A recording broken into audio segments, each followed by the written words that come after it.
Hawking చెప్పిన దాని ప్రకారం హాకింగ్ రేడియేషన్ బ్లాక్ హోల్ యొక్క మాస్ ఇంకా రొటేషనల్ ఎనర్జీని తగ్గిస్తూ పోతుంది.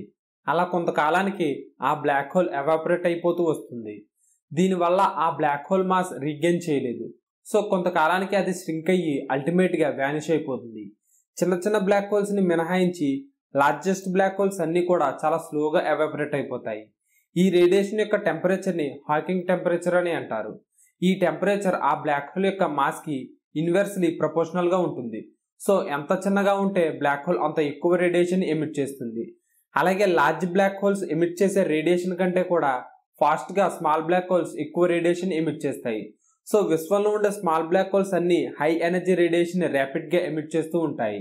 కానీ ఇప్పటిదాకా అలాంటి రేడియేషన్ బర్స్ అనేవి డిటెక్ట్ కాలేదు. అసలు ఈ హాకింగ్ రేడియేషన్ అనే కాన్సెప్ట్ ఎలా వచ్చిందంటే 1971లో సోవియట్ సైంటిస్ట్ యకోవ్ జెల్డోవిచ్ ఇంకా అలెక్సీ స్టారోబిన్స్కీ ఒక థియరిటికల్ మోడల్ని ప్రపోజ్ చేశారు. అదేంటంటే రొటేట్ అయ్యే బ్లాక్ హోల్స్ పార్టికల్స్ని ఎమిట్ చేస్తాయని వారు చెప్పారు. ఎలక్ట్రోమాగ్నెటిక్ స్పిన్నింగ్ మెటల్ స్పియర్స్ యొక్క అనాలజీని బేస్ చేసుకుని వీరు ఈ రీజనింగ్ని ప్రపోజ్ చేశారు. అయితే ఈ మెకానిజం అంత క్లియర్గా లేదు.